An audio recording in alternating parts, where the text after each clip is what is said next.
v imenu Mariborske knjižnice in Slovenskega filozofskega društva, s katerim te cikle sooblikujemo in organiziramo. Vas lepo pozdravljamo.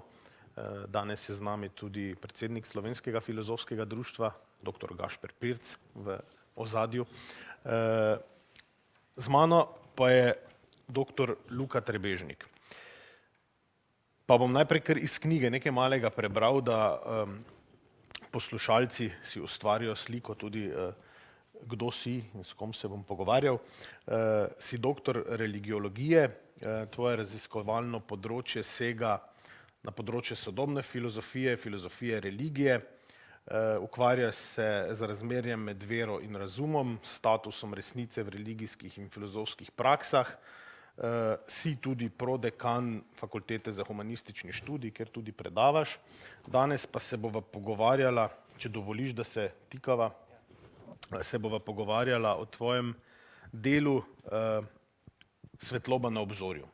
Pa zdaj, mogoče za začetek, knjiga ima eno takšno trodelnost. V njej se ukvarjaš z avtorji, kot so Max Weber, Dostojevski, Søren Kierkegaard, Günter Anders, Nietzsche.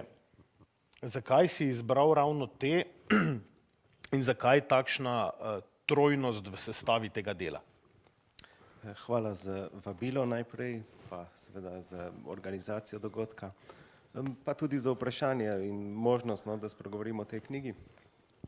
Izbira je na nek način bila precej pogojena s konferencami, ki so bile posvečene tem avtorjem, pa po drugi strani, če sem bil ravno že v organizacijskem odboru teh konferenc, tudi da sem jaz vplival na izbor teh avtorjev kot nekaterih, ki mi je bilo vredno posvetiti konference.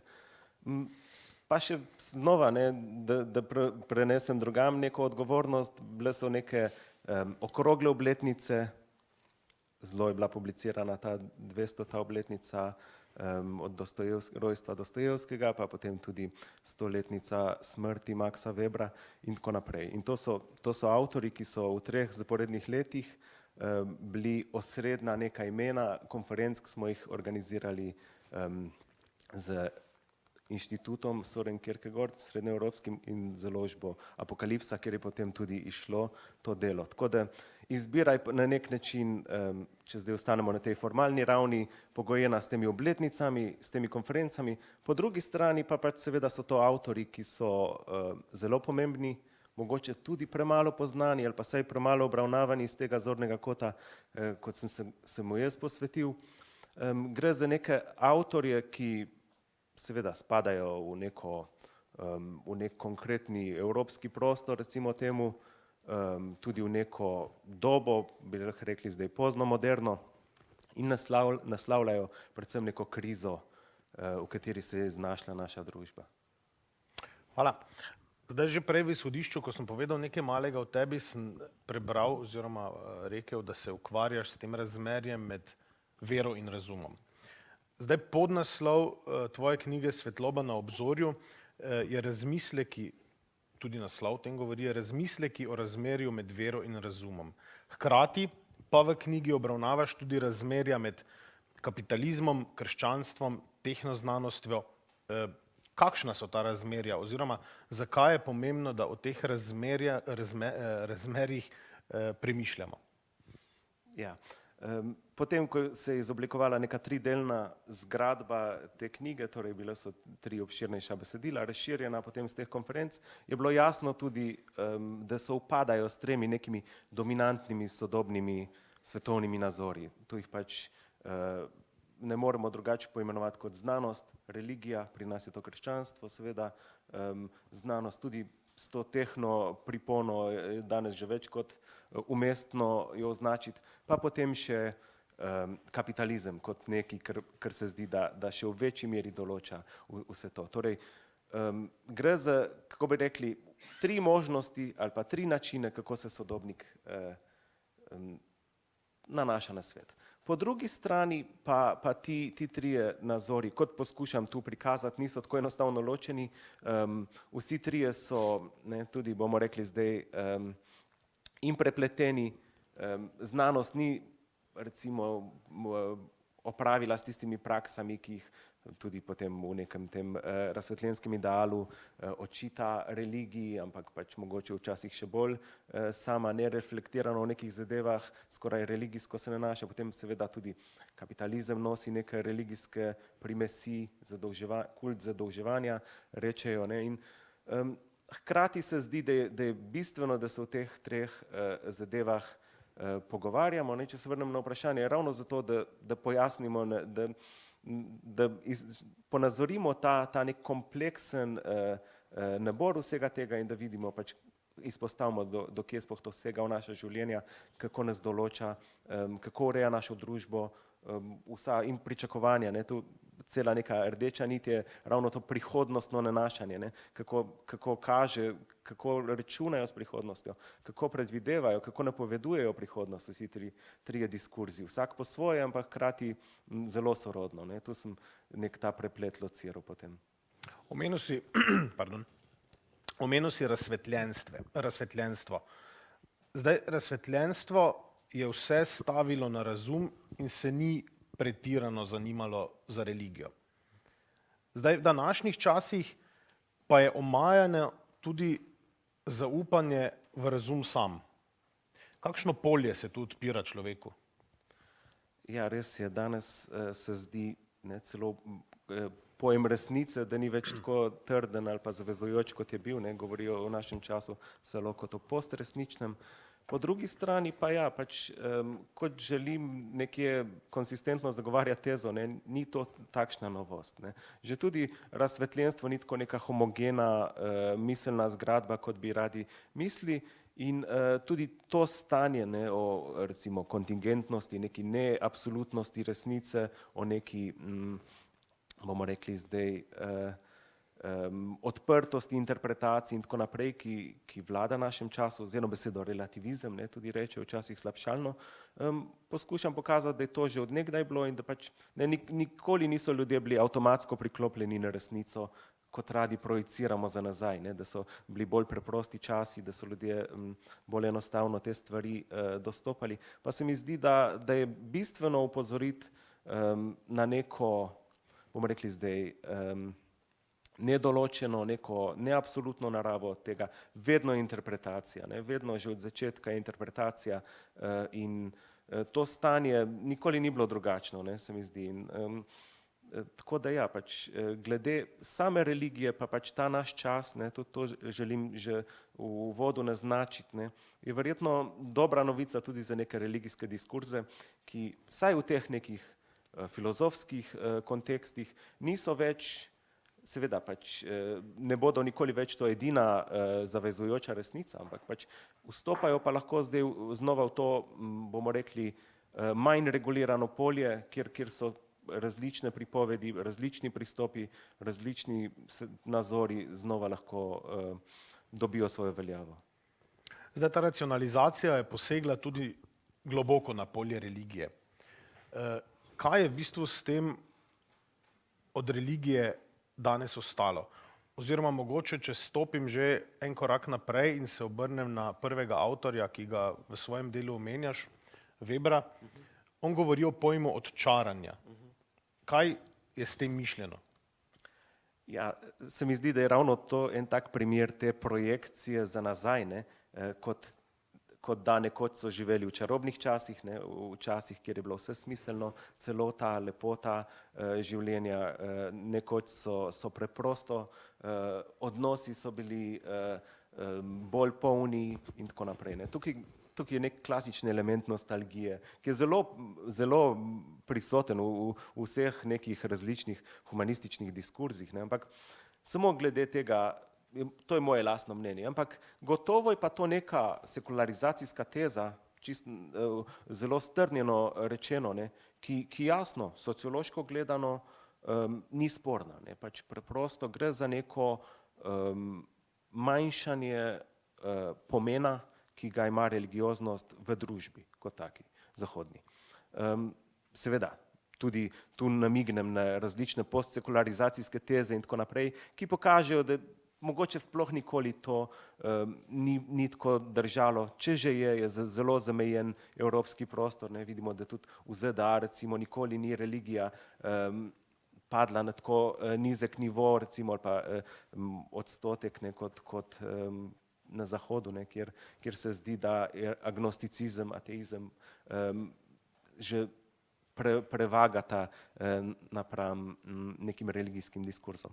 Ampak ja, pač ta izraz očaranja sveta, ne, je preprosto govori to. Ne. Če vzamemo kot sociološko tezo, kjer res samo pač jo orišem, ampak se mi zdi, da tudi lahko na nekih drugih nivojih to berem, je pač to neizpodbitno dejstvo. Torej, manjšanje obiska cerkva in tako naprej, ne. Tudi ločitev cerkve in države in vse to ne moramo niti kaj preveč diskutirati o tem. Po drugi strani neka, bomo rekli zdaj, duhovna komponenta, neka zasebna mogoče religioznost ali pa tudi filozofski pomen, je pa pač že vprašljivo, ne. Ta teza Nietzschejeva, ne, ki tudi napaja celotno knjigo, ne, o smrti Boga, neke 3 različne izraze, no, celo tega potem poskušam pokazati, je seveda filozofska, podana v nekem aforizmu. Po drugi strani pa se zdi, ravno kot smo že tudi prej ne ugotavljala, da ravno s to neko postmoderno dobo se marsikdo to označuje upravičeno za nek povratek religijskega, ker se izkaže, da ravno v teh nekih absolutnih, precej dogmatičnih kritikah religije, da niso imele neke trdne podlage, ne. Tako da je to očaranje po eni strani torej nostalgičen pogled na neko zgodovino, po drugi strani pa pač v sociološkem smislu zelo neka prepričljiva teza. Je pa res pač, da je to Webrovo pač kot nekega očeta sociologije in tudi to pač njegovo sekularizacijsko tezo so kritizirali in z leve in desne ves čas, tako da, ja. Zdaj, je res, vsaj po Webru, ki je analiziral religijo, tukaj se morda dotakneva tudi že enega pojma, o katerem je kar dosti govora, teodiceje, se res vse začne pri trpljenju posameznika. Ja, zdaj govoriva o njegovi tezi iz protestantske etike, ne, kjer sam vznik kapitalizma, ne, to je ravno neka poanta knjige, ne, da ne gre toliko za religijo, kot pa za kapitalizem skoraj, ne, in po Webru on je zaslužen avtor za to, da je pokazal na neko ekonomsko plat religijskih sistemov, pojmovanj, organizacij. Torej, zelo enostavno rečeno, ne, on je prepoznal neke strukturne hibe, motnje, kot so lahko recimo lakota, kot je pri revnejših, ne, ali pa pač, ne vem, neko brezdelje pri bogatejših ali karkoli, ne, in je pač rekel potem, da je tudi religija na nek način svojim tudi tem odrešenskim sistemom ali pa celotnim sistemom nagrad ravno odgovarja na to, ne. Tako da seveda znova, ne, pač to je v kontekstu sociologije religije mogoče še prepričljiva teza, če pa pač želimo celostno razumeti religijo ali pa recimo tako, kot si jaz tu zadam, pa seveda ne more biti tako preprosto ali pa tako cinično gledano, ne. Kot rečem potem, ne moremo reči, ne vem, povej mi, kaj te teži in povem ti, katera religija te bo odrešila, ne. Pač se zdi, da so te stvari vseeno malo bolj bogate ali pa raznolike ali pa recimo temu komplicirane. Zdaj se pa v recimo prvi triadi tvojega dela, kje v to zgodbo stopi zraven Kierkegaard?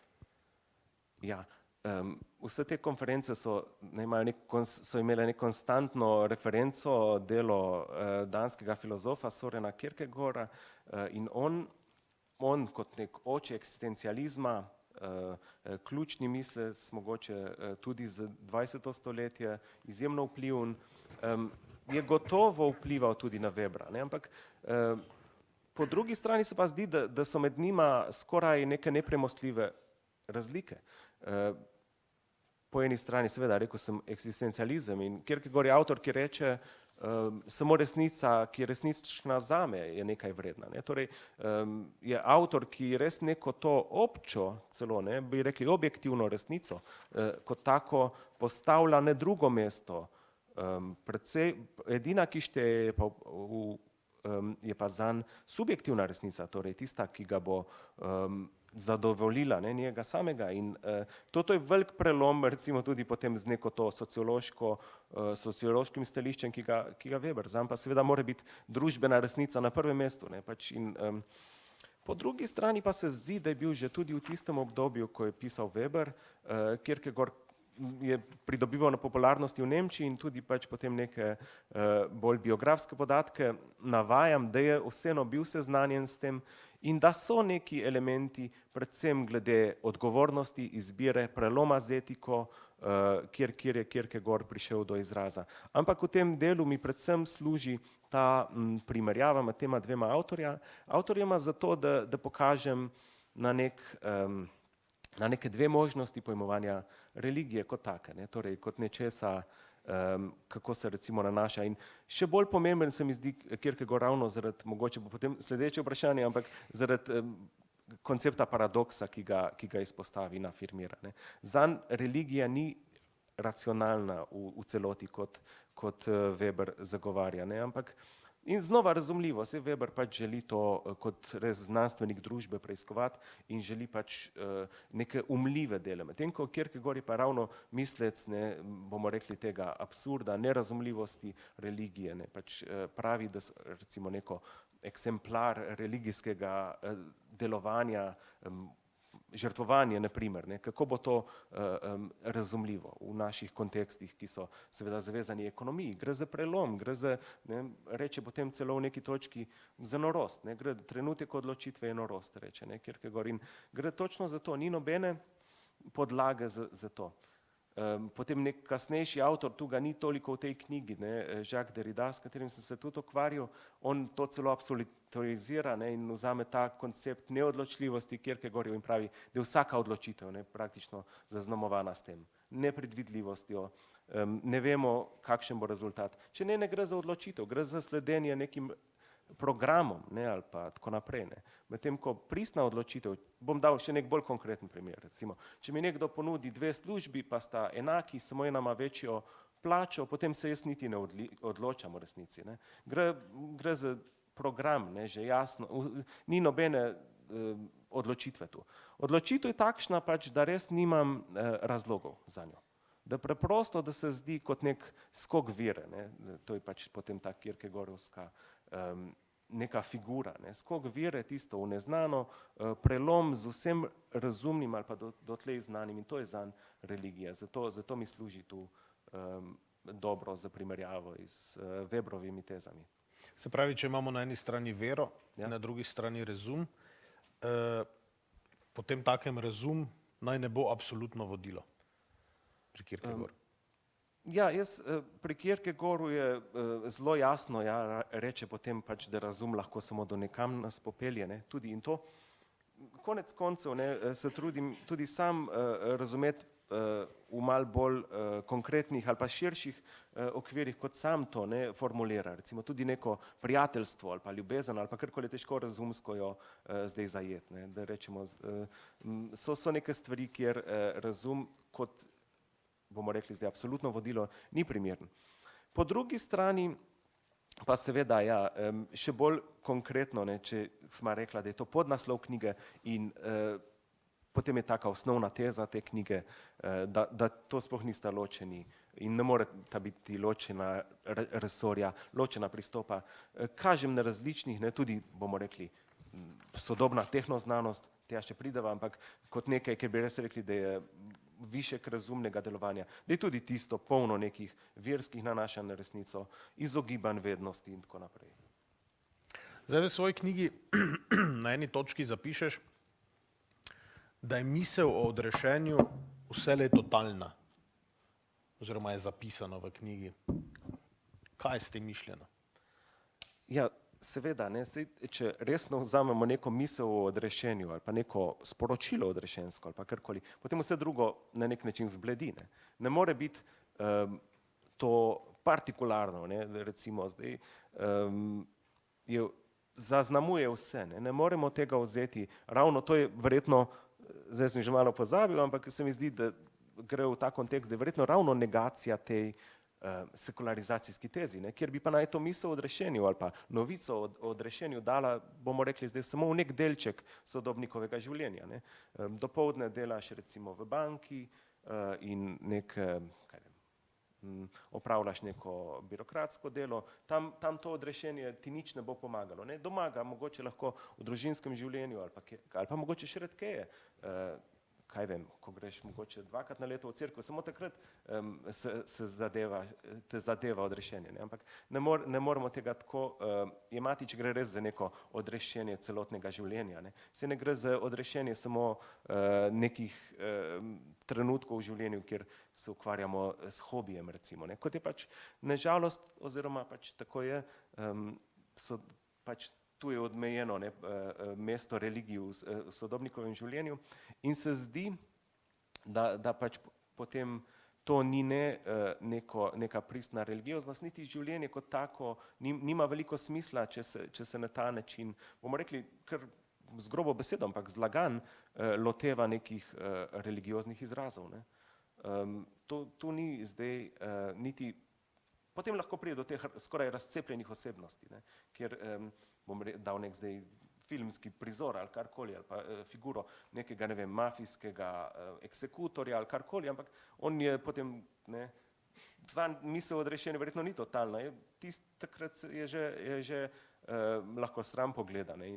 Ko jo potrebuje. Ja, tako je. Pač. In verjetno gre v to smer ta teza. Ja, pač. Tako da se zdi, po drugi strani pa je pač tudi misel o odrešenju res zajema vse, ne, pač ne pušča nič ob robu. Ne. In tu sva verjetno potem blizu te Weberove teze, ne, kako pač je že predestinacija tista, ki potem napaja neko to sodobnikovo kapitalistično eksistenco. Ne. In ja. Počakal, da si v miru naliješ, predno ti postavim naslednje vprašanje, da ne boš čisto dehidriral do konca. Zdaj, vmes si že nekaj malega omenil dva pojma, po katerih te bom zdaj vprašal. Obče ali posamično? Kierkegaard, Weber, kaj je bolj primarno? Je najprej družba, nato posameznik, najprej posameznik, nato družba? Kakšne so te relacije? Ja, tudi to je zelo umestno vprašanje. Se zdi, da skoraj vsak nek družben konflikt ravno trči na to. Imamo zelo raznolike poglede. Ne. Tu se ne nanašam toliko na francoskega filozofa Jeana Luca Nancyja, ki pravi, da smo že vedno pluralni, ne, da že v začetku, da smo biti potem reče, ne, z drugimi, da neka posamičnost je vedno potem sekundarna. Po drugi strani se pa zdi, da je ravno ta nek, zdaj spet bolj sociološko rečeno, sodoben čas prežet z ideologijo individualizma in je res vsak posameznik ima kot vrhovno nalogo ne več, da bi bil dober pripadnik skupnosti, ne več, da bi, ne, tudi skupnost je seveda tudi v religijskih izrazih jasno v krizi, ampak pač, da skrbi za svojo, bomo rekli zdaj, samouresničenje, ne, kot rečejo potem z nečem, kar se zdi, da prihaja z vzhoda skoraj, ne, kot neka praksa. Ampak ja, težko bi rekli, da je kaj primarnega, se zdi, da je že, da oboje se dogaja istočasno, ampak da je pač, če bi že morali čemu dati prednost, se mi zdi, da je danes temu občemu skoraj treba dati prednost, ne, torej nekemu komunikacijskemu aspektu eksistence, ne pa tistemu izolacijskemu. Krščanska etika in duh kapitalizma. Zdaj, odrešenje skozi delo, če je sploh mogoče, v okviru neke predestinacije, ampak kakšni povezavi so vseeno na tej točki razmah kapitalističnega duha, življenjski slog, odrekanje in na nek način neke vrste askeza ali zahodno meništvo? Ja, če začnemo pri tem zadnjemu, ne, zdi se, da je to danes skoraj epidemija tega, ne, pač ljudje se nikoli niso toliko odrekali kot danes, se zdi, kaj vem, če dam primer, koliko ljudi danes že šteje kalorije ali pa karkoli. Slaba vest pri vsakem uživanju se je že danes razširila, brez kakršne koli duhovne komponente, ki bi v zadju bila, ne, to pač potem psihoanaliza ponotranji s figuro nadjaza, ne, in je preprosto, se zdi, da je ta neka poplava asketizma danes res vse prisotna. In to omenjam zato, da bi lahko pokazal ravno na ta paradoks, ki se zgodi v tej, pač v samem središču Weberove teze je lociran neverjeten paradoks. Ne? Preprosto religija, ki ravno obratno ne pravi, da pač z deli ne moremo doseči nič. Ne? Torej, da so dela, ne, rečejo sola scriptura in tako sola fidei. Ne? Preprosto, da je vse drugo, ne, torej samo milost, ne, je tisto, kar nam lahko prinese neko odrešitev, zveličanje, ampak rezultat takšne paradigme, ne, takšnega nazora, ne, predvsem v teh, reče potem res asketskih nekih različicah protestantizma in tudi to je sporni izraz, ampak recimo, če imamo v mislih kalvinizem ali pa tudi pač kako drugo, puritanizem, karkoli, kaj se potem zgodi, ne, pa razvoj neke izjemne delovne etike, delovne vdanosti in to je rojstvo kapitalizma za njega. Ne. Torej, še enkrat, ne, če rečem, iz nečesa, kar bi mislili tako, da pač res dela zdaj niso več važna, zdaj bi mislili, ne, če nekomu čisto eksperimentalno tako neko paradigmo zdaj razodenemo, da bo trpela delovna učinkovitost. Ne. Oni bodo seveda zdaj, kako bi rekel, uživali ali karkoli, ko vidijo, da z deli ne morejo nič več doseči. Pač to je ravno, ne, antikatoliški element, ne, tega protestantizma, ker pač z lastnimi deli, po lastnih zaslugah, ne, torej ne moramo priti do odrešenja. Gre samo za neko milost, zastonski dar, ne pa recimo zdaj kupovanje nekih odpustkov ali karkoli, proti čemur se je Luther tako goreče boril. In ja, zdi se torej, ne, da je ta paradoksalna, na začetku je ta paradoksalna teza, torej, da tisto, kar bi mislili, da bo človeka pasiviziralo, da ga je aktiviziralo do te mere, potem preplavilo z nekimi občutki blaženosti in rezultat tega je bil po Weberu, da so ti verneži so iskali neko, kot reče certitudo salutis, torej neko gotovost o rešenju, ne, o odrešenosti. In to je bilo potem v celo neko strukturo organizacijo vsakdanjega življenja postavljeno ravno neko odrekanje in pa izjemna neka ta delavnost.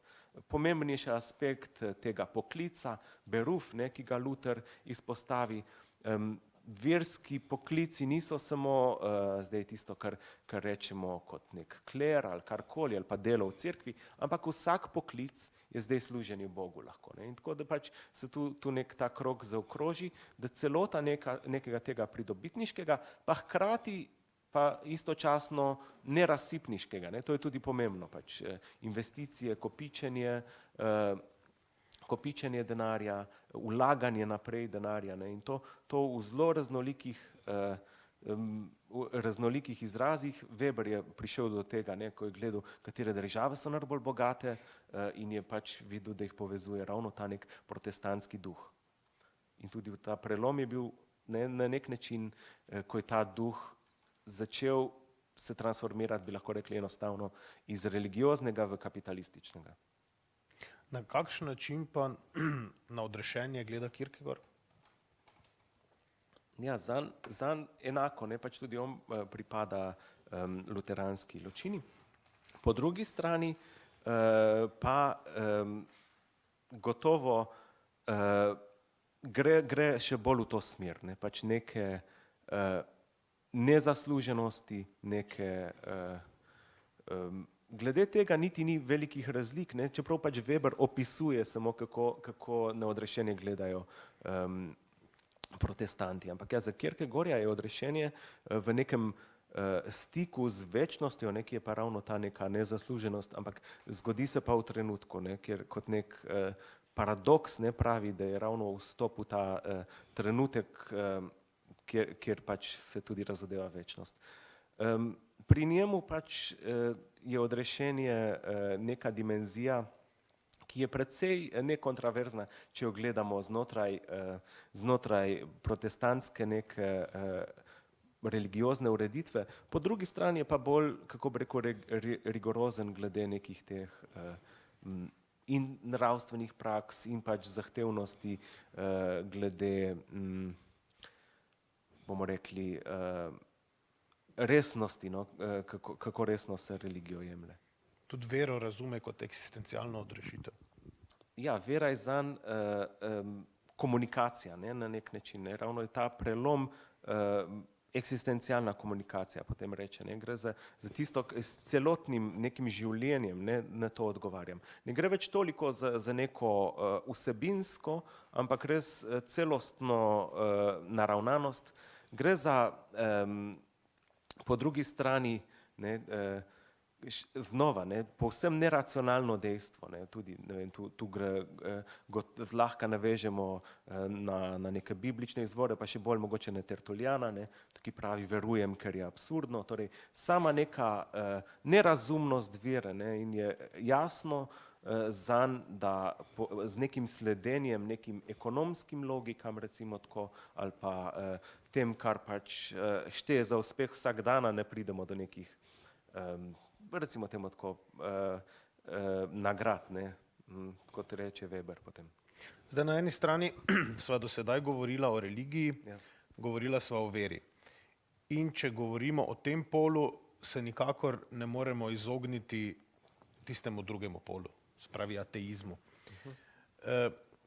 Iz česa se je porodil moderni ateizem? Kaj je tisti moment, iz katerega je šel? Je to krivica, kaj drugega? Ja, cela vrsta je verjetno nekih ateizmov in tudi koliko so ti zdaj ločeni od samega ateizma, gre za opozicijo ali ne, to so zelo kompleksna vprašanja. Zanimivo je verjetno tudi odpreti vprašanje, ali gre za ateizme, ki so univerzalni, ali gre za neke izraze, recimo temu potem krščanski ateizem in tako naprej, če ima to sploh še kakšen smisel. Kje je izvor ateizma, verjetno gremo lahko zelo nazaj. Ne vem, recimo angleški pisec Chesterton pravi, da je krščanstvo samo religija za ateiste, saj že sam Bog na križu postane za trenutek ateist, reče. Tako da pač, ko reče... Bog, zakaj si me zapustil? Tako, ja, pač, da zgubi vero. In pač ta, bomo rekli zdaj, dialektika teizma in ateizma je verjetno marsikje navzoča.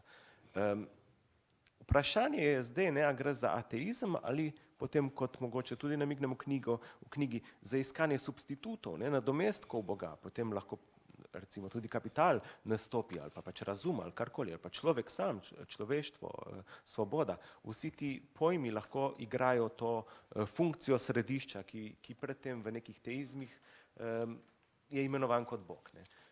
Je pa res, pač, da poskušam malo zakomplicirati to enostavno opozicijo, kje bi bil izvor ateizma, bi težko enoznačno odgovoril, se zdi, da je vedno prisoten in pač tudi se mi zdi, da ne more biti nekega teizma brez ateizma in tako naprej, in obratno. Da preprosto tudi vsaka pristna religijska izkušnja, tu lahko gledamo tudi, ne vem, kakšne življenjepise svetnikov, prečka, bomo rekli zdaj, tako kot potem zdaj že avtor, ki bo naslednji mogoče, Dostojevski reče, da preide neko talilno peč dvomov in pač, da njegova religija je prečkala to ateistično fazo, potem reče. Ja, že sam si nakazal, koga se bova dotaknila v naslednjem delu. Dostojevski in z njim tudi Nietzsche. To je par, o katerem pišeš v drugem delu knjige. Zdaj mogoče pri Dostojevskem, kaj je pri njem tisti presežek, da ga ne gledamo zgolj kot pisatelja, zgolj njegov pisateljski opus, ampak da ga lahko gledamo tudi v kakšni drugi funkciji, tudi kot filozofa. Ja, to gre seveda potem za neke osebne preference ali karkoli. Težko je neko zdaj obče zavezujočo sodbo podati, ampak se mi zdi, da so si bralci kar enotni, da gre v prvi vrsti za izjemnega psihologa, ki res neko globino duše razodeva. Po drugi strani pa v tem kontekstu tudi za res nekega posameznika, ki zelo angažirano se odziva ravno na ta trenutek, ko se zdi, da religija zgublja neko, bomo rekli, saj primat v nekem tem najbolj splošnem pomenu, in potem tudi pač, ne, kot rečemo z Nietzschejem, ne, odziv na, čeprav Nietzsche malo kasneje za njim to ne piše, ampak odziv na novico o smrti Boga. Ne. In se zdi, da je Dostojevski, če bi bil seveda samo nek literat, ne, kaj bi pa to pomenilo, da je samo literat, ne, seveda gre za besedilo, ki, če že ne velja, pač seveda velja za nespornega klasika in pač nosi zelo raznolike pomene, ampak pač brez dvoma je močen, če vzamemo neko delo, ne vem, brate Karamazove ali pa karkoli, skoraj neberljivi brez nekih filozofskih, teoloških znanj, ne, tudi Teodicejo sva prej omenila, ne, pač je, se zdi ključno nek element, ne, cela neka zgodovina odnosa tega krivice v svetu, ne, kako pač vzrokov za ateizem in tako naprej, pač, da vse to on razpira in pač potem v nekem polifoničnem izrazu to premišljuje. Dostojevski, Nietzsche in nihilizem. V kakšnem odnosu je Dostojevski do nihilizma? Nekje v svoji knjigi pišeš o tem, da v bistvu Dostojevski nihilizem vrednoti skozi oči kristjana in da ga tudi razume skozi oči kristjana. Kakšno je Dostojevski nihilist? Ni nihilist? Je pri njegovih delih svetloba na obzorju, na koncu del? Zdi se že tako, ne, da pač gotovo, potem citiram Berdjajeva, ki reče, Dostojevski je antinihilist.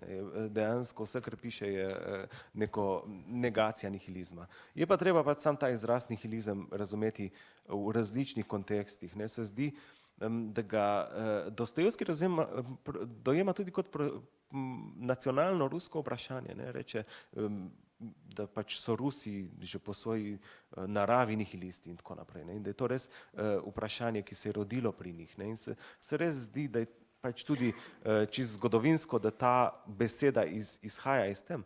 Ampak za razliko, bomo potem rekli, od nemškega nihilizma, ne, katerega predstavnik ali pa prerok ali karkoli je Nietzsche, se zdi, da ima ta ruski nihilizem precej močnejšo neko sociološko, tudi nacionalno noto, medtem ko pač ta nemški ima pa predvsem bolj neko metafizično, epistemološko komponento. Zdaj, prej si že nekaj govoril o nadomestkih in o ateizmu. Tukaj v tem delu svoje knjige zapišeš tudi, da je ateizem zgolj nadomeščanje, ki vodi od enega slabega nadomestka k drugemu. Potem pa vprašanje, če so vse to nadomestki, kaj so v tem pomenu liberalci? So svobodni ali so sužnji? Ja, to tezo o nadomestkih pač takšne so naše označevalne verige. Ne. Že tako in ko nadomeščamo, to ni zdaj neka vrednostna sodba, ampak ves čas nadomeščamo, pojmi so med seboj povezani, simbolno kažejo drug na drugega in tako naprej. Glede liberalizma, ne, pač če odgovorim z Dostojevskim, ne, ki je pač ravno to kot nek ta evropski trend, tista popularna, predvsem z Francije izhajajoča kultura, ki je prihajala s to modno mladino, ne, v Rusijo, se je zdela mu kot neka pogubna, ne, to so bili pač neki modni trendi, ne, se mu je zdelo in da ravno na neprave vrednote stavijo, ne, torej rušenje bogov, ne, ali pa rušenje vrednot. Ne. To pa se zdi, da je od nekdaj neka, celo mogoče neka neka napetost, neko mlajšo ali pa novejšo ali pa modno mislijo, ki seveda nastopa kot bolj rušilna, in starejšo neko to, ki temelji na nečem že obstoječem, prepoznava vrednote tam. Če so liberalci svobodni, pač verjetno enako kot tudi druge družbene skupine, koliko pa pač nasplošno, pa skoraj nerelevantno, ampak ja, niso ne bolj ne manj. Je pa pač nek ideal svobode postavljen visoko, to prije pa na dan verjetno predvsem preko neke negacije ali pa umanjkanja, ne. Dokler ni nekdo osužnjen, niti o tem ne razmišlja tako intenzivno, se mi zdi. Kakšen odnos pa ima Kierkegaard do nihilizma?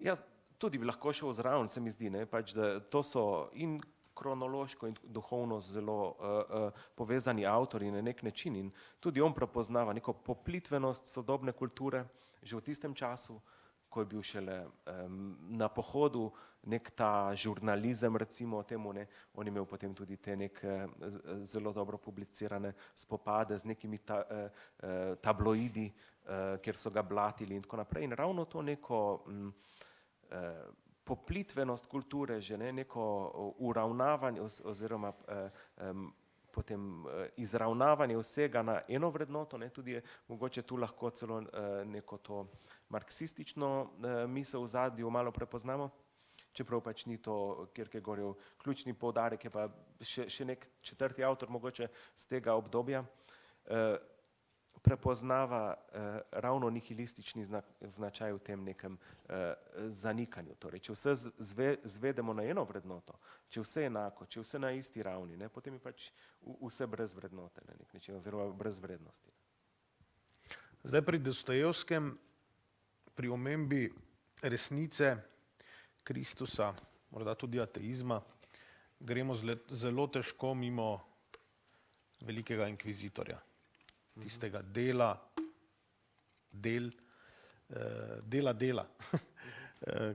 ki je v bistvu pomensko tako močno, da ga je, se mi zdi, potrebno malo pokomentirati. Ja, gotovo gre za zelo vpliven segment besedila.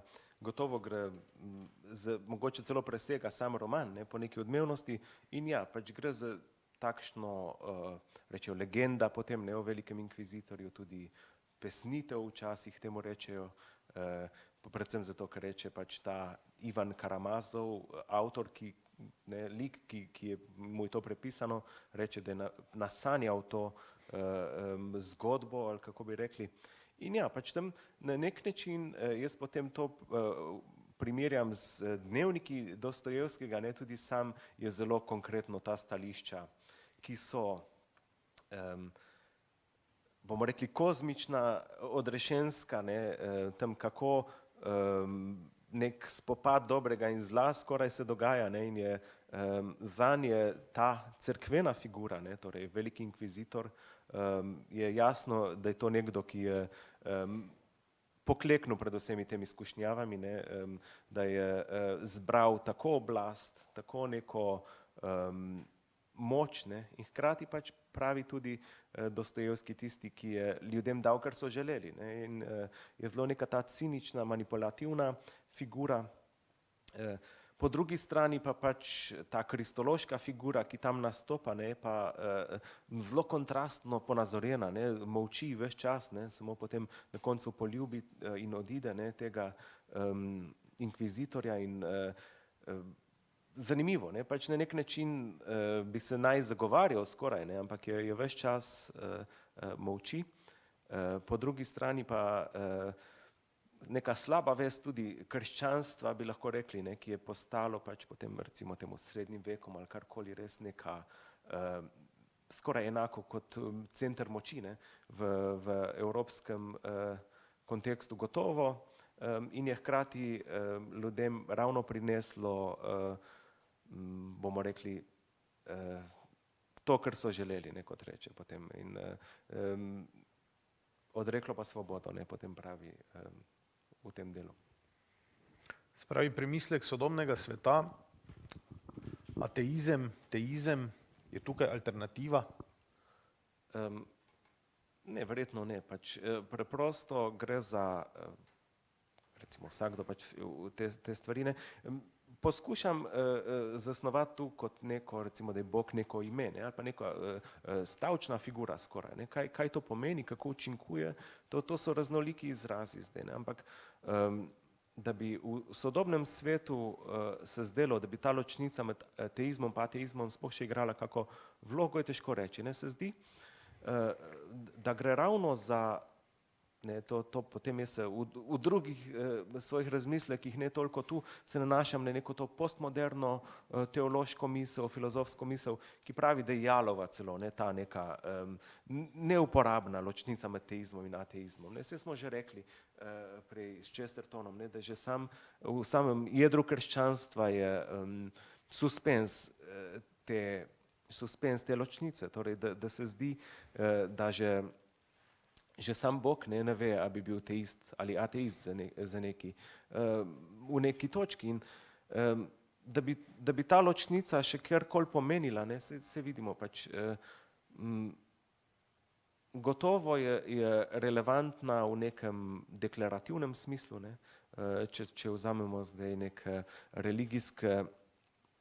religijske skupnosti, kjer imajo potem recimo tudi zakramente in karkoli, tam pač afirmirajo neko teistično stališče, predvsem pač recimo, če si zdaj vzamemo nek zakrament, karkoli spoved, tam se zelo jasno to izpove, ne, in se tam ta ločnica ne pride toliko do izraza. Se pa zdi, da sam obstoj in neobstoj, ne, je tisto, kar mene še bolj zanima, ne. Torej, in če je teizem zdaj neka ideologija ali pa neka misel ali pa neko prepričanje o obstoju Boga, ne, mene bolj zanima, kaj obstoj sploh pomeni, ne. Če nekdo reče, da Bog je, ne, kaj ta je tista bolj fascinantna beseda, se zdi tu, oziroma tista bolj pohujšljiva celo, no. Zdaj pri Dostojevskem najdemo marsikaj temačnega. Malo ponavljam vprašanje. Kakšni so pa epilogi njegovih del? Malo si že prej namignil, ne, da se zdi, poskušal sem ravno potem to neko figuro svetlobe ali pa razsvetljenja, ne, ali pa tudi to so klasične zahodne neke metafore, ne, ampak se zdi, da ravno to svetljenje, potem skoraj malo na silo sem dal v prvem segmentu, da recimo, da nek blesk bogastva, ne, tisto, kar deluje kot odrešenska neka figura za nekega, bomo rekli zdaj, asketskega protestanta. Potem pa po drugi strani je res ta figura svetlobe in teme v delih Dostojevskega zelo jasno očitna, ne. To se zdi, vsak interpret jasno, ali pa tudi bralec bo jasno prepoznal temačne ambiente, temačne figure, temine, res podzemlja, tako naprej, ne. Po drugi strani je pa zelo opazno, če potem iščemo to, ali pa niti ne, da se v nekem pogosto res na koncu, ne, razsvetlijo ta dela, ne, da pridejo neka, da pokažejo ravno na neko prihodnost, na neko, bomo rekli, svetlobo na obzorju, in se zdi, da je ravno to neko potem, kljub temu, da predstavlja mogoče procentualno samo kakšen delček celotnega besedila, ampak da je tu njegovo pravo stališče, da kljub temu, ne, da prikaže neko res smisla izpraznjeno eksistenco sodobnika, da pokaže najnižje vzgibe, pritlehnost in tako naprej, ne, da pač vseeno neka, bomo rekli zdaj, vrlina upanja preveva potem celoto dela, sploh potem pač, če gremo še enkrat brati, recimo. Hvala. Če stopiva v sklepno dejanje tvoje knjige, Günter Anders. Zdaj, mnogokrat v tem delu knjige je omenjena katastrofa.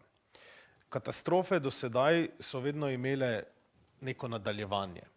Pri Andersu pa je zapisano, da se zaradi neslutenega razvoja tehnoznanstvene misli, za razliko od prejšnjih katastrof, naslednja prihajajoča katastrofa odpira k niču.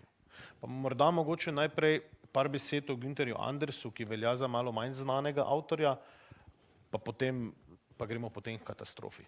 Ja, res je. Ne gre za, bomo rekli, kanoniziranega avtorja, ampak nekoga, ki je outsider. Ne? Gre za, kljub temu, no, da so zdaj tudi že v slovenščini je že prevedenih neki del njegovih, se zdi, da je premalo poznan.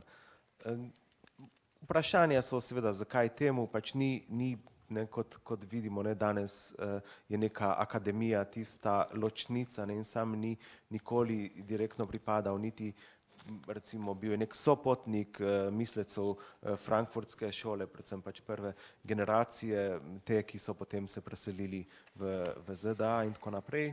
Pa tudi tam ni nikoli bil, bomo rekli, polnopraven član ali karkoli, ne. Mogoče od tod izvira njegova premalo poznanost. Hkrati je pa tudi njegovi spisi in problemi, ki jih odpiral, niso strogo rečeno akademski, ampak bolj, bomo rekli, aktivistične narave, ne.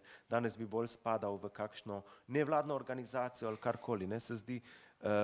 Opozarjal je res zelo agitiral, no, bi lahko rekli, ne, pač ves čas svaril, torej ni nek hladen diskurs, ne, premišljen z neke distance zgodovinske, ampak se zdi, da je že začetna dela njegova, ne, ti intervjuji s Claudom Etterlyjem, to je ta pilot, ki je odvrgel atomsko bombo na Hirošimo, ne, leta 1945 in potem obžaloval in bil tudi naletel na neko cenzuro skoraj, ne, pač niso, seveda, to je bila slaba vest Zahoda, ne, predvsem ZDA, seveda, to so bile, še danes so, no, precej prikrite zadeve, kakšni so res učinki, predvsem recimo na tistim testiranja tam na Bikinskih otokih in tako naprej, ne.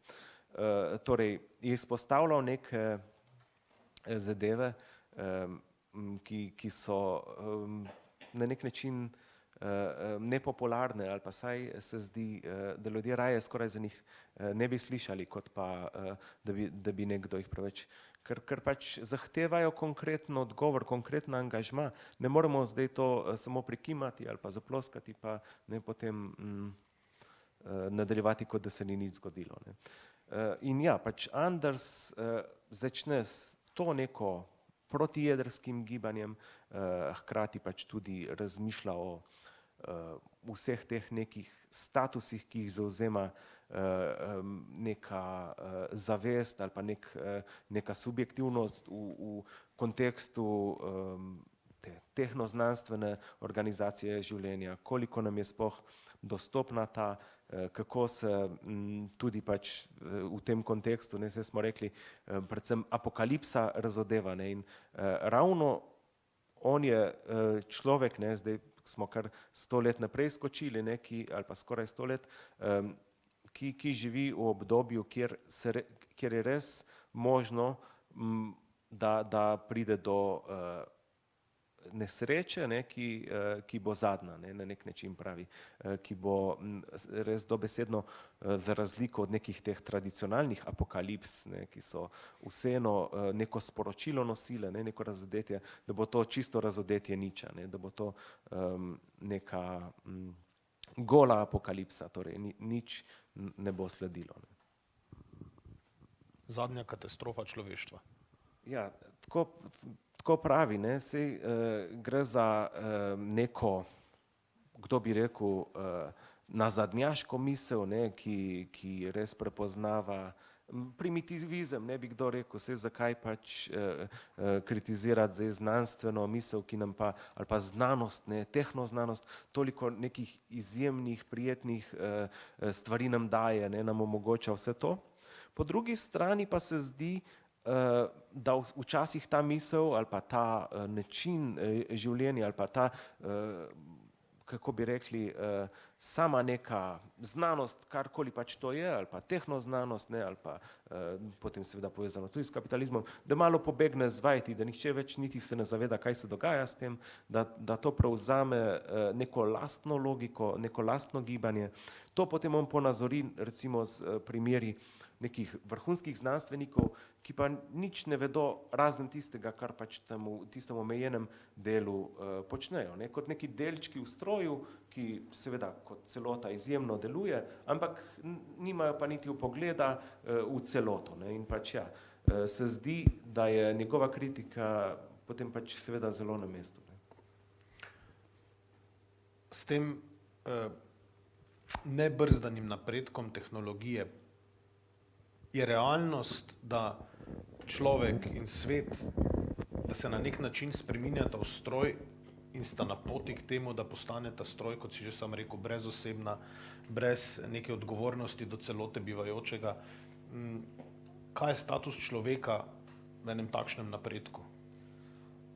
Ja, zdaj preveč pompozno razglašati, ne, tako postajanje stroj. On ta izraz, ne, postajati stroj uporabi za dogodek, ne, ki ni toliko povezan s to sodobno tehnoznanostjo, ampak je z nekim tem tehničnim mišljenjem, ne, torej s tem, kako so njegovi rojaki uspešno uredili neko to, ne, skoraj industrijo smrti, ne, in pravi v delu Mi, Eichmannovi sinovi, ravno v tej odgovornosti. Ne.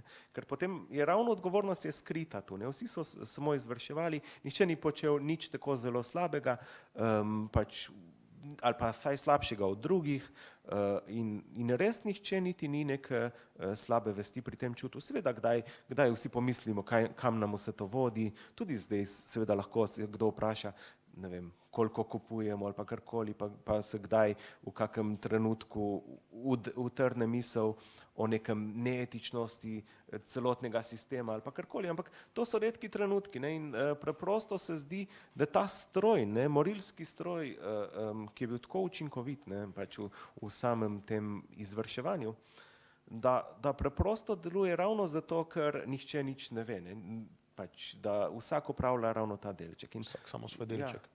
In se zdi, da danes, ne, če to malo potem poskusva aktualizirati, se zdi, da je še bolj smo anonimizirani lahko, oziroma še bolj smo lahko, saj precej stališča odgovornosti, še bolj nam je lahko odvzeta ta odgovornost, če pomislimo, da recimo neki spletni naši avatarji ali pa neki profili ali pa karkoli delujejo, ne, po neki svoji logiki, da delujejo tudi pač kako okolica z nami komunicira, tudi že ni več nujno, da so v zadju neki avtonomni subjekti, ampak lahko neke druge silnice, ne, in je še bolj jasno, ne, da smo na nek način res ustrojeni tu.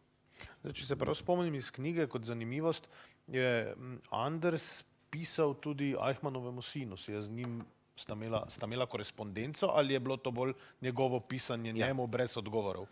Ja, dejanskih odgovorov nikoli ni bilo. Knjiga je sestavljena iz dveh pisem Eichmannu mlajšemu, ki je ravno v tej odgovornosti. Želel ga je prepričati, da bi se on tudi pridružil temu protijedrskemu boju oziroma angažmaju, ker pravi, gre za isto zadevo.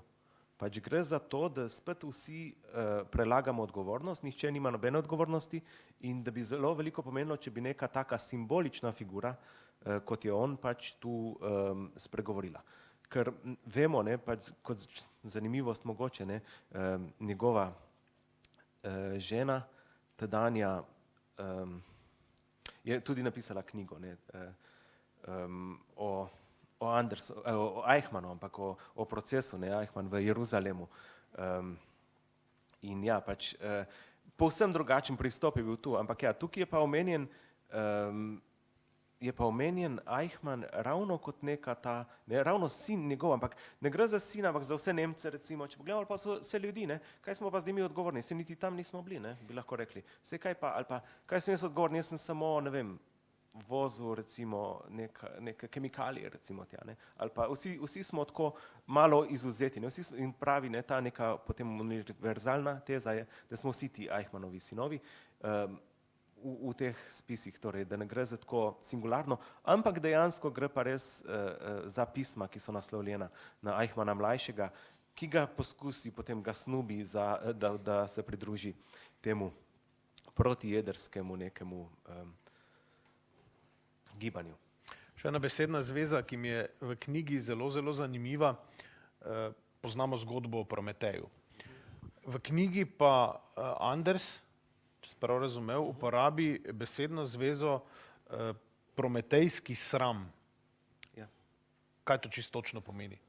On to pač prepozna na neki napravi, na neki razstavi nekih v Kaliforniji sta bila, vse sem rekel, da so se preselili tja za tisto obdobje, ne, žalostno, da so se ti intelektualci preselili tja in na neki razstavi, mislim, da pomivalnih strojev ali karkoli, da je opazil, da je njegov kolega kar pač začutil res nek hud sram, zadrego, neverjetno, v primerjavi s temi stroji.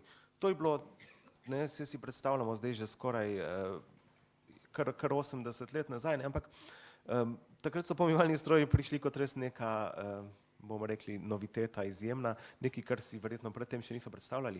In je tega res nek hud sram, neka nezadostnost, kako bi rekli, nek občutek majhnosti, ne, v primerjavi s to popolno zadevo, ne, ki tako lepo počisti, ki tako lepo brezhibno deluje, ne, in sam potem artikulira, ja, v tej zastorelosti človeka, je potem, ne, to je veliko njegovo delo v večjih knjigah, ampak čisto prvo poglavje v prvi knjigi je ravno naslovljeno Prometejski sram, kjer artikulira to neko stališče, da prometejski sram je ravno sram, ki ga ima stvaritelj, ne, pred neko ustvarjenino, ki pa ga neskončno presega, ne, ki se zdi, da so zdaj ti izdelki že vsem boljši, ne, pač so bolj odporni, hitrejši, močnejši, ne, vidimo danes, ne, kako umetna inteligenca recimo vse opravi boljše kot ljudje, ne, in čista nezadostnost, ne, je tisto, kar ga je tu začelo navdajati, ne, tega njegovega kolega in prepoznava to kot neko to eksistencialno držo, ki jo imamo, ki jo potem danes pri tem res neverjetnem razvoju tehnologije čutimo.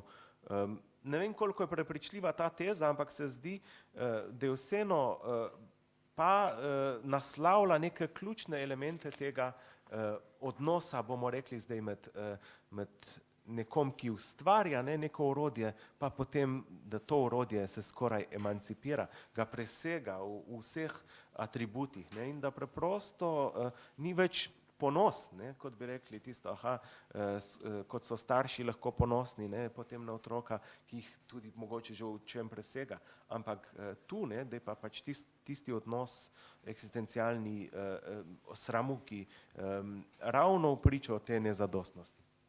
Zdaj, sam si omenil občutenje tega nečesa velikega oziroma nezmožnost občutenja. Anders na eni strani trdi, da nekaj, kar je preveliko, nekaj, kar je premočno, tega enostavno ne občutimo in smo do tega brezbrižni. Nasprotju morda s Kantovim občutenjem sublimnega, zakaj naj bi človek do nečesa velikega, mogoče celo strašnega, bil brezbrižen, zakaj mu je vseeno? Res tega ne more ponotranjiti in se pač raje izklopi in se odstrani iz premišljanja nečesa tako pomembnega. Ja, to je verjetno bistveno vprašanje, ne, in sam ga naslovi pri aspektu monstruoznosti, ne, ko piše mlajšemu Eichmannu, ne, pač pravi, tega nismo zmožni videti, ne, preprosto kaj, to presega neke zaznavne zmožnosti, ne, že lahko neko zlobo ali pa tudi, ne vem, skoraj radikalno zlo prepoznamo, ampak v taki koncentraciji pa v takem nekem razmahu stvar postane nezaznavna, ne, in enako pravi, ne, da je tudi ta naša zdaj slepota za apokalipso, potem reče, ne, da preprosto vsa ta groza, vsa ta neka enormnost teh grozovitih tehnoloških napredkov in tudi pač zatiralnih nekih elementov, ki jih sabo prinašajo, da je nezaznavna. In se zdi, da je ta teza seveda, meni se zdi bolj, kako bi rekel, literarna kot neka bomo rekli zdaj epistemološka ali karkoli, ne. Seveda so neke stvari zaznavne, ampak po drugi strani se pa zdi, da ravno neka distanca ni tu možna, ne. Da, kot vidimo, ne, recimo pri temu na začetku tega sklopa, ne, o Andersu, ne, ta pilot, ne, Claude Ederle, ki je odvrgel to bombo, ne, pač on je šele z neko distanco šele dojel, kaj se je začelo dogajati, ne. Če smo preblizu, ali pa če je stvar prevelika, ne, se zdi, se ne moramo niti dojeti tega aspekta, ne. In se zdi ravno, no, ta vidik, ne, osebne odgovornosti, ne, ki seveda vznikne tudi z neko distanco, pa hkrati, če pa prevelika distanca, je pa spet, ne vem, danes imamo ta avtomatske droni ali pa karkoli, ne, še bolj oddaljeno, ne, in ki spuščajo bombe. Ja, Pred kratkim je bil dokumentarec na RTV ravno o tem, o odtujitvi posameznika pri ubijanju skozi tehnologijo, kjer več dejansko ali pa celo, kjer stroji sami odločajo, kdo je primeren za. Ja, to je neverjetno dejstvo, ne, pač preprosto, ki ga potem tu prepozna Günther Anders. Nihče skoraj, ne, pri neki, pa bom rekel, standardnem nekem moralnem razvoju ni sposoben v pričo, ne vem, človeka, kot rečejo, ne, iz oči v oči umoriti, ne. Pač preprosto ne bo šlo. Medtem ko spustiti neko bombo, ki seveda tam s pritiskom na gumb, ne, ki ima za konsekvence mogoče več tisočkratnik teh smrti, ki še trajajo, ne, potem, še tudi potem, ne, pač preprosto je pa nekaj, kar celo nima nekega moralnega statusa, ne, ker je preprosto niti ni prepoznano kot tako, ne. In to je ta veličina, ki je nezaznavna, ne. In distanca igra tu pomembno vlogo, ne, pri teh percepcijah. Se zdi, da pač odgovornost tu preprosto ni artikulirana, ne pride niti v to dinamiko in ravno nek kolešček v stroju seveda se nima niti zavedanje celote, niti pač seveda odgovornosti, ne, kot take. Uničenje smisla kot izjemnega in vselej neopredeljivega, kot nečesa, kar je izvzeto s trga menjalnih sredstev, je katastrofa, ki v največji meri grozi sodobnemu človeku. Kako bi to pokomentiral?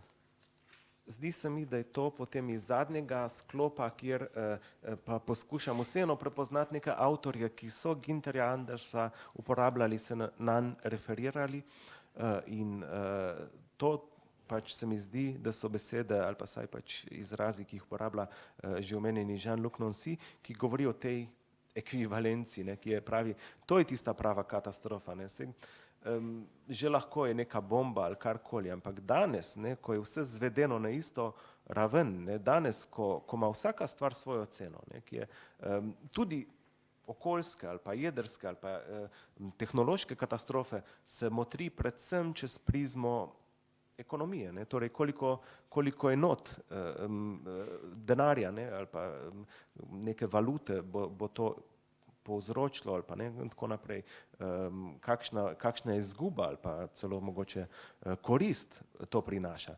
In to pravi, ne, Nancy, da je pač z nekim tem marksističnim besednjakom, ne, da je to ta splošna ekvivalenca, ki je zavladala globaliziranemu svetu sedaj, da je to tista resnična katastrofa. Da je to tisto, kar ne, potem reče z Andersom, ne, da je to tista Hirošima ist überall, torej Hirošima je vse povsod, da je pač vsa ta brezkrajevnost katastrofe, ne, da je preprosto vse zvedeno, kot sem že prej rekel, ne, če je vse zvedeno na skupno vrednoto, torej če vse lahko damo v neko denarno ustreznico ali karkoli, ne, potem nič nima neke vrednosti v resnici, ne. Potem je vse menjalno, ne, vse pač, nič ni neprecenljivega, ne, z drugimi besedami.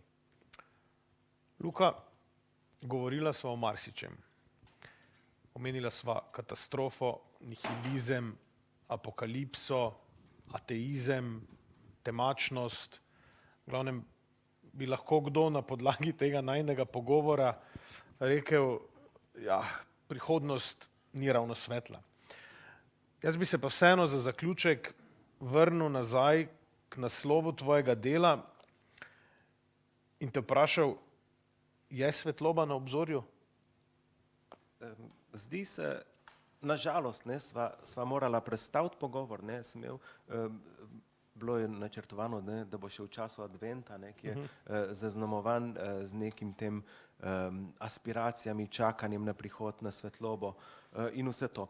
Ampak ni samo koledarsko omejeno na advent, se mi zdi, da je pač vseeno naša neka strukturna naravnanost takšna, da je prihodnost vredna več, da je preprosto, da te stvari, ki so, pa tudi naj si bodo nihilistične, zdaj že pokojni italijanski filozof Gianni Vattimo pravi zase, da je optimistični nihilist.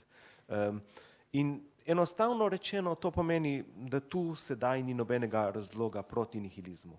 Ampak on verjame, da pa so v prihodnosti.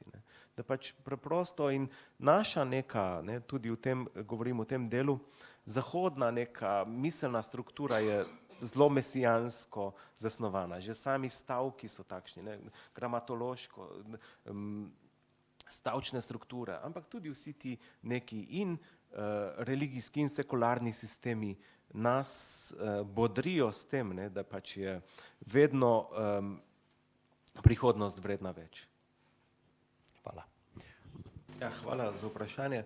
Gre verjetno za kar nek razkol tudi znotraj same humanistike v teh različnih pojmovanjih. Lahko se vrnemo k tej debati med zelo taki razvpiti in dobro publicirani v 70-ih med Chomskyjem in Foucaultem, kjer je ravno ta aspekt, tu na žalost v tej knjigi se na to ne referiram, ampak ravno ta aspekt je bil dobro jasno razviden. Pač medtem ko Chomsky sam pravi, da prihodnost, da je predvidljiva. To je pač zelo enostavna njegova teza. Seveda imamo zelo jasne od jezikovnih do drugih struktur, znotraj katerih bi lahko rekli, se bo programsko ali pa računsko odvijala prihodnost. Foucault po drugi strani, in to je bila ključna točka razhajanj med njima, pravi pa seveda, da pač je prihodnost je ravno neka nepredvidljivost kot taka. In gre za različna pojmovanja prihodnosti, ampak se zdi, da je tudi nek ta velik razkol znotraj različnih pristopov, potem v filozofiji rečemo kontinentalni, tako rečejo, pa potem anglosaksonski, analitični, karkoli pristop. Ampak glede samih nekih teh razvojev, pametnih inteligenc in tako naprej, to je seveda ravno program, ki predvideva, ti veliki jezikovni sistemi so takšni, ki predvidevajo vedno naslednjo besedo. Na ta način deluje, preprosto zelo veliko gotovostjo določa naslednjo besedo ali pač nek znak ali karkoli. In to seveda dostikrat pač vidimo tudi, še zgreši in čedalje boljši so, čedalje bolj so natančni, ampak je ravno to neko dobro izpostavljeno, da pač tem res ni prihodnosti, ker je pač zelo dobro že napovedljiva. In če je napovedljiva, je na nek način že tu. Jacques Derrida, ki sem ga tudi že omenil, on razlikuje med dvema modusoma prihodnosti.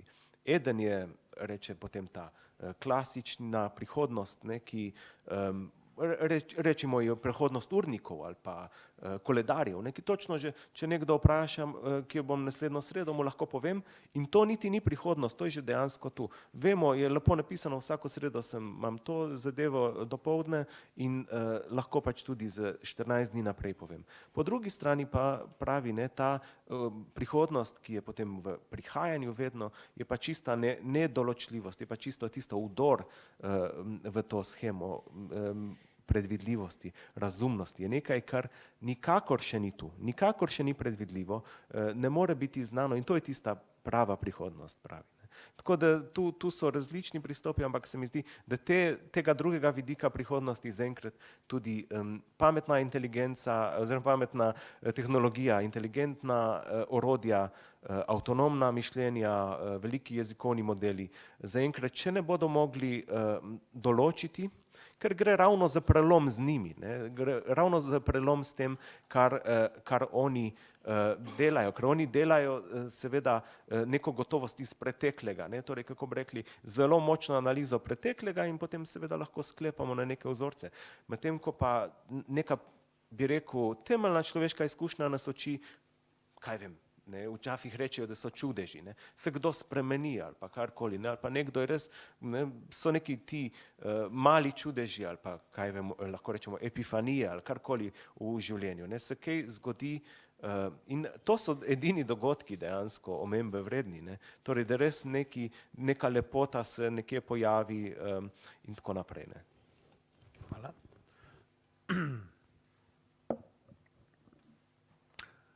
Vkolikor ni več vprašanj, se vam najlepše zahvaljujem. Luka, tudi tebi, da si prišel v Maribor in se odzval vabilu. Hkrati vas vabim na dogodke, ki jih organiziramo v okviru Mariborske knjižnice, tudi preostale, tudi dogodke, ki jih organizira Slovensko filozofsko društvo. Vas pa ob tem, ob današnjem večeru vabim tudi že 8. in 9. marca, bomo v Mariborski knjižnici organizirali prvi humanistični festival, dvodnevni. Več informacij bodo v kratkem boste lahko dobili na straneh Mariborske knjižnice in vseh ostalih platformah, kjer oglašujemo svoje dogodke. Hvala še enkrat, da ste danes prišli. Želim vam lep večer.